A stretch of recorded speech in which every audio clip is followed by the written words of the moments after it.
Hi everyone and welcome to this video. In this video we're going to be tearing it down the hyosung, get all of the fairings and everything off ready for paint or primer. I'm not sure which one I'm going to go with yet. I did have a plan for this bike, but I think I'm actually going to change it up a little bit because, to be honest, it is a cheap bike. I mean, they only sold for $2,500 or $3,000, so I don't really want to put too much money into it because I suppose this is like my first investment, and I'd rather keep the plans I had for this bike for a nicer bike, something that I actually want to keep for myself or something I want to make really nice. I just don't want to dump heaps of money into what essentially is not like really good of a bike.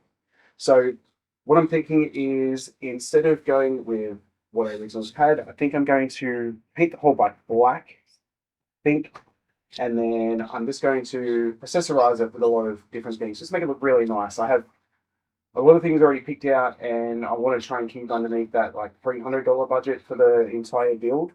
So we'll see how that goes. I'm going to have a total, keeping along each episode of how much money has been spent, and we'll see at the end uh, how much money we end up spending on the actual bike. So here's where we're at the moment, and we would add things up as we go. And at the end of it, once we sell it, we'll see how much profit we made and how much all this is feasible, needs a business, essentially. So, I mean, the bike doesn't have a registration, so that's going to cost me a bit of money, but it shouldn't be too bad, and, we'll see how we go. So let's get the bike lifted back up and start pulling off all the fairings. I want to get the bike pretty much stripped down, tanked off, fairings out, so it's ready so that I can attack it to do a service. I've got to fix the oil leak, which I'm pretty sure is a static cover. So we'll have to make a new gasket for that because they're insanely expensive, like over $100 if I can find one. If I can find them cheaper, they're always from Korea, so the shipping is ridiculous. So we'll just have to cut our own, and I'll show you how we do that. Yeah.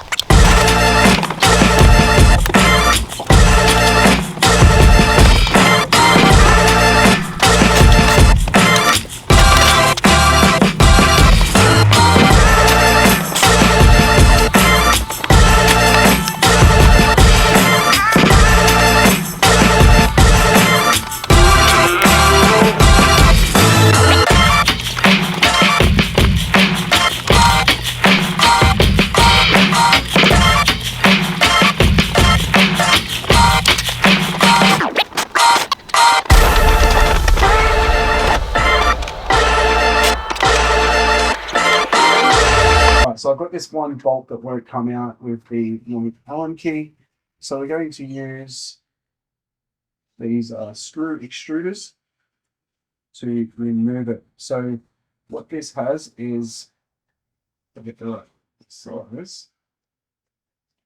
Put a drill bit on one, and then the reverse thread on the other. So you use this part, the drill bit, to drill the pilot hole, and then you come into it with the reverse thread, and that will pull backwards and completely reverse. So let's give this a go and see how well this tool works. I've never actually really used it, so. Okay, people, move along. There's nothing to see here. It's fairing off now. We can just put these on and undo the bolts. Alright, so I've got most of the plastics pulled off now, all on the floor over here. And a few things that I've noticed. So when I was putting the battery in to see if we can get it started, if you remember, I noticed that this wire here is all melted and burnt. Well, I think I found the cause. So not positive it is the earth wire. I need to follow it back, but oh, it's melted a bit there as well, I've just noticed. I need to follow it back, but looking here, they've obviously replaced these indicators, and if I follow the wire for this one up into the back here, this is the wire. That's the negative and positive, not covered at all, just touching. And I dare say that if I follow this wire down or through here, which I'll do in a second, I'm going to find out that that connects to here somewhere. Or at least it's possible that that is my main issue. But anyway, I'm going to continue stripping the bike back.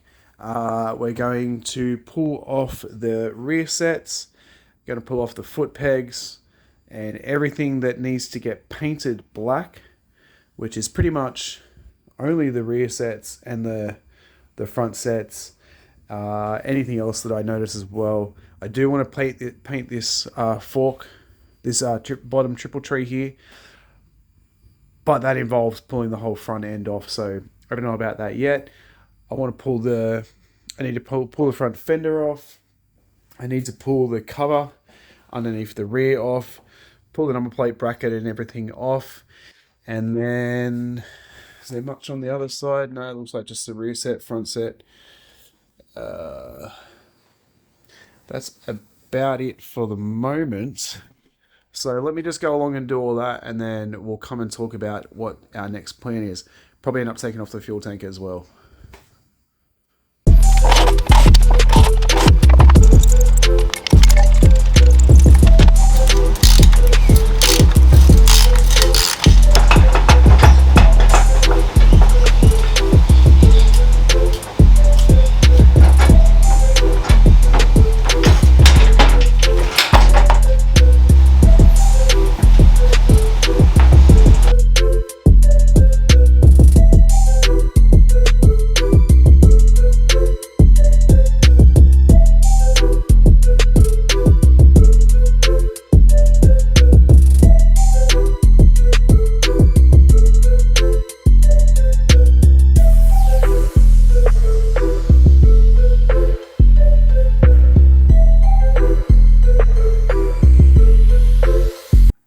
New update. So I've got everything off that needs to come off for now.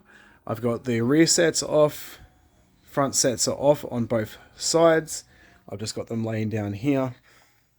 They're going to get painted black. I've taken off the rear brake caliper, which is there. That needs to get painted black.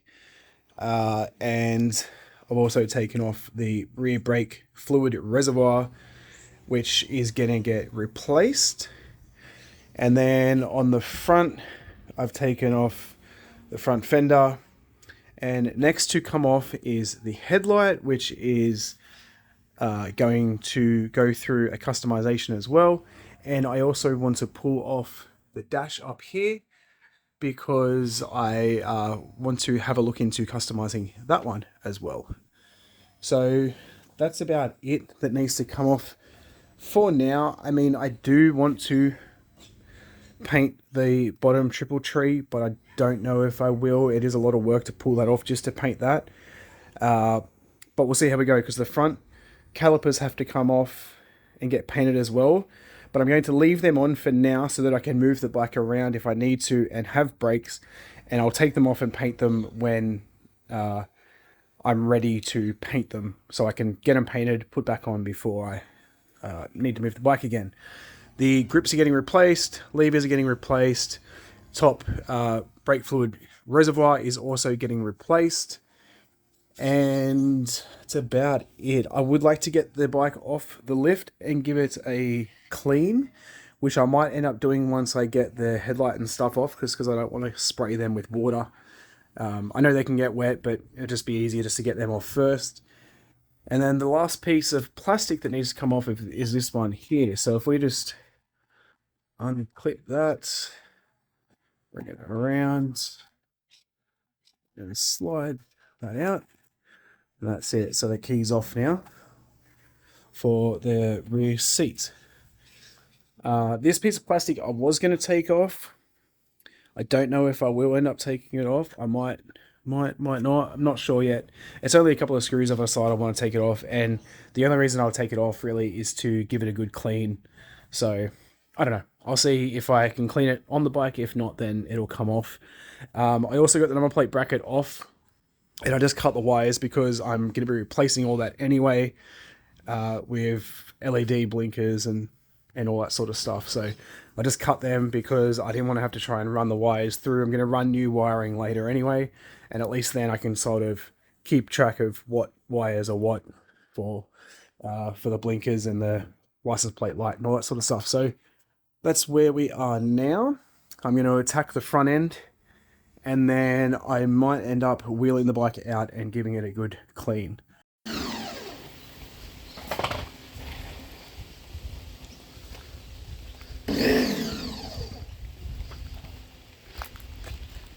Alright, bike's back on the lift. Now let's have a quick look under here real quick. Hopefully I can get a good enough angle. So here is the oil filler. Drainage bolt there. But if we look at this here, where are we? There. That's a normal washer, not a cross washer. So I have a really, really strong feeling that that is where my oil leak is coming from. So hopefully this is where it starts leaking oil again. This one, I can't really tell if there's a washer on there or not, but that's definitely like a stainless steel washer. So here's hoping that's where the oil leak is. I'm going to put a piece of cardboard underneath and see where it drips, and hopefully it relates to that bolt there, because if it is, it's literally a 30-cent copper washer and the whole oil leak will be fixed. Alright, so I let the bike sit overnight and there is nothing dripping on the cardboard at all. So I'm thinking it must be an issue when the bike's actually running.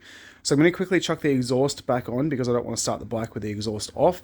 And then I'm just going to start the bike, let it run for a bit, and see if that gets some oil coming out. At least then I should be able to see where it's coming from. Alright, so I let the bike run, get up to temperature and everything. I can't really find any oil leaks, although the only thing I can see is just here.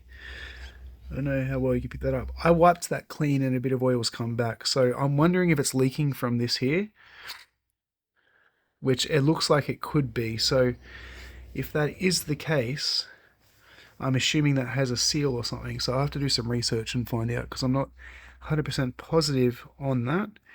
But hopefully that's all it is, because it does look like it's coming from that bolt.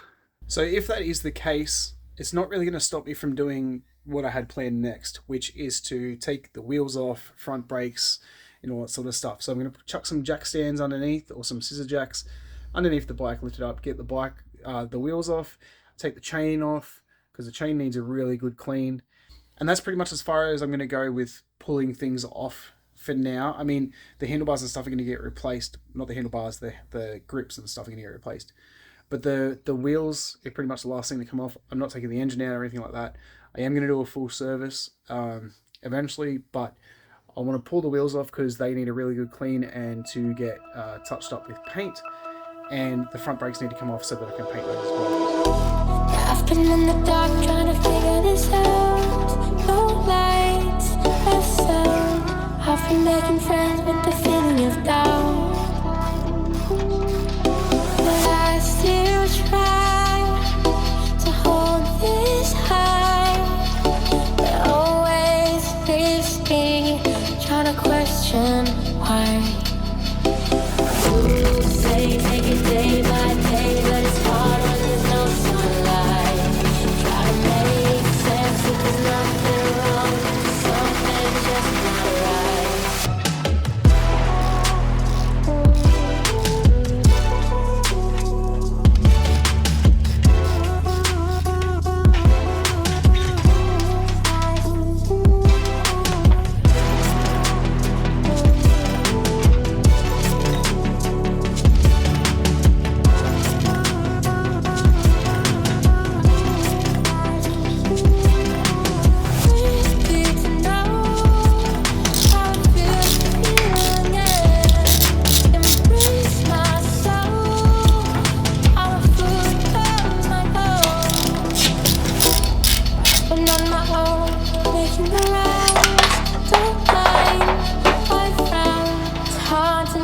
Alright, this is where we're at for today. Got the rear wheel off, got the front wheel off, and I have disconnected the swing arm.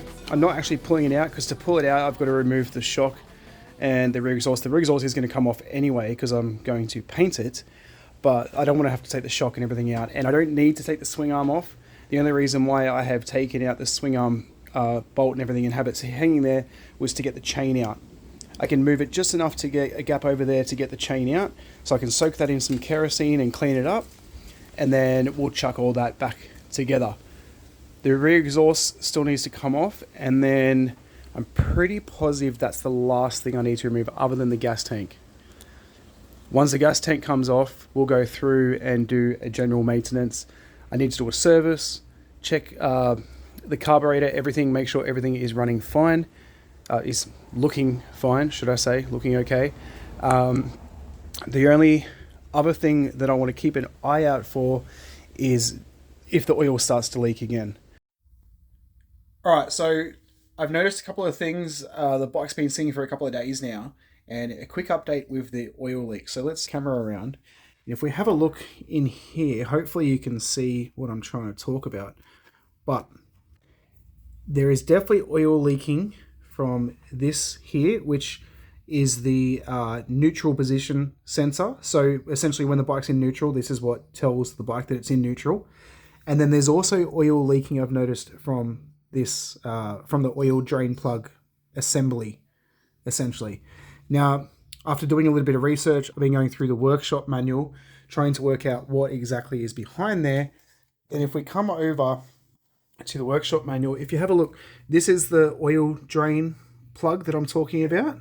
So if you look, you can take this whole assembly off and there's an O-ring in there. So my guess is that the O-ring needs to be replaced, and I need to clean the mesh as well anyway. So part of the service periodic maintenance is to actually pull this off and clean the grill. So I'm going to say that the O-ring's probably short, so we need to replace that. And then also, if we come through into here, the gear position switch also has an O-ring. So when you reinstall it, this is it here. That's the hole that it goes in. That's the sensor there. So you've got to install it with the spring, apply grease, and the O-ring. So I'm going to assume that that O-ring is also shot. So essentially, it's an even, not really easier, but I mean, it's going to be part of the normal maintenance anyway, or the maintenance that I want to do anyway. So instead of replacing that copper washer, which I'll end up doing anyway, I'll put a new cross washer on anyway, I just need to replace 2 O-rings, which is cheaper. So win-win. So if we can replace those 2 O-rings, here's hoping we don't have any more oil leaks, and then I think the bike will be really good. One other thing that I have found out, and I'll quickly show you up here, is that the air filter, so the gas tank's off now, and the air filter up here, I put it back in just so that nothing gets in there.